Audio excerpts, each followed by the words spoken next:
Bienvenue en Mésopotamie antique, une terre de déserts brûlants, de vallées fluviales fertiles et d'échos de civilisations lointaines.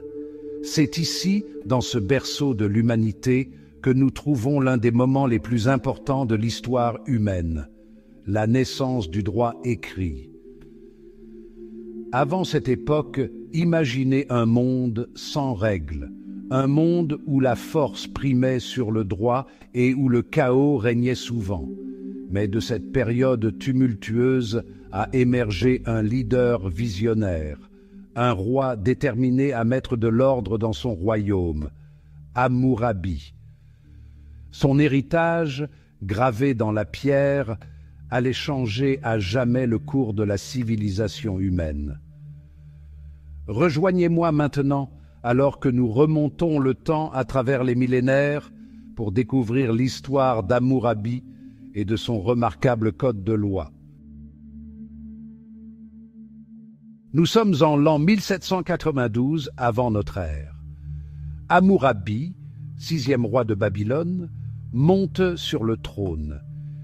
Il hérite d'un royaume fracturé par l'agitation, en proie aux conflits internes et à la menace constante d'invasion. Hammurabi, dirigeant avisé et ambitieux, comprend que le véritable pouvoir ne réside pas seulement dans la force militaire, mais dans l'établissement d'une société juste et stable. Il envisage un royaume régi par un code de loi unique et unifié, applicable à tous, du plus humble paysan au plus riche marchand. Cette vision, radicale pour l'époque, constitue le fondement de l'ambition d'Hammurabi. Il se lance dans une tâche monumentale: codifier les lois de son royaume, créer un système de justice qui garantira l'ordre, l'équité et la prospérité pour tous. La Mésopotamie, le pays entre deux fleuves, était un creuset de cultures et de peuples. Le commerce prospérait, les villes se développaient et avec elles venaient les complexités de l'interaction humaine. Les différends concernant la terre, l'eau, le commerce et les dommages corporels étaient monnaie courante. Hammurabi a reconnu que pour gouverner efficacement, il avait besoin d'un système qui transcende les caprices des dirigeants individuels et des coutumes locales.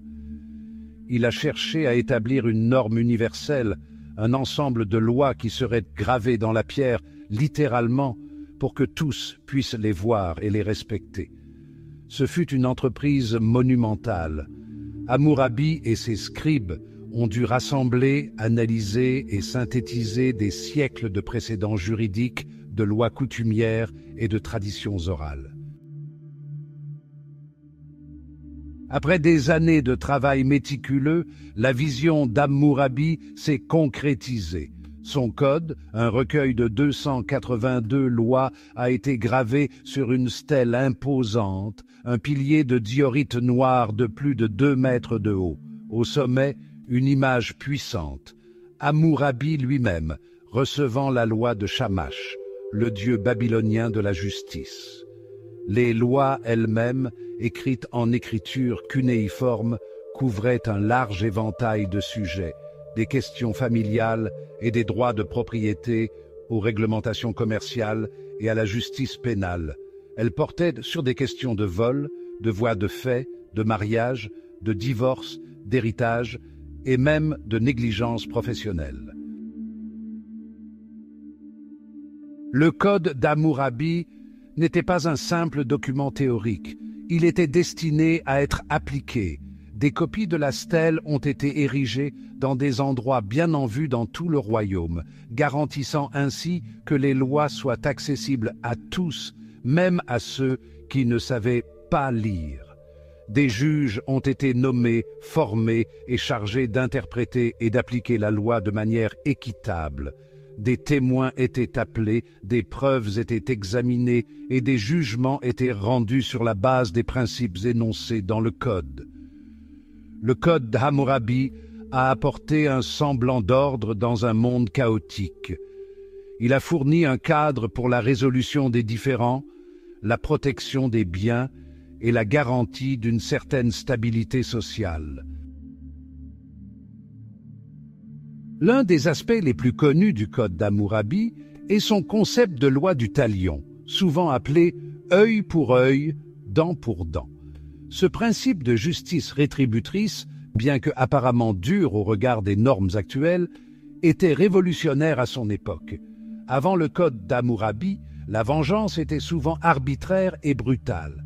Les forts pouvaient agir en toute impunité, tandis que les faibles n'avaient que peu de recours. La loi du talion, bien que sévère, a introduit un élément crucial, la proportionnalité. Les peines devaient être proportionnelles aux crimes commis, empêchant ainsi les représailles excessives. Elles visaient à dissuader le crime en instaurant un sentiment de responsabilité et de conséquence. Le Code d'Hammurabi s'est également penché sur les subtilités de la vie familiale. Le mariage, par exemple, n'était pas simplement une affaire privée, mais un contrat juridique, avec des droits et des obligations spécifiques pour le mari et la femme. Le Code définissait les motifs de divorce, le partage des biens et les droits des veuves. Les enfants bénéficiaient également de certaines protections en vertu de la loi. Le Code traitait des questions d'héritage, de tutelle et des responsabilités des parents. Il prévoyait même des sanctions pour ceux qui faisaient du mal aux enfants ou négligeaient leur bien-être. Bien qu'il ne soit en aucun cas parfait au regard des normes modernes, les lois d'Hammurabi ont représenté un pas en avant significatif dans la reconnaissance de l'importance de la structure familiale et des droits des individus au sein de cette structure. Le règne d'Hammurabi a duré 42 ans, période pendant laquelle Babylone est devenue la puissance dominante en Mésopotamie. Son code de loi, témoignage de sa vision et de son héritage, a survécu longtemps après son règne, influençant les systèmes juridiques pendant des siècles.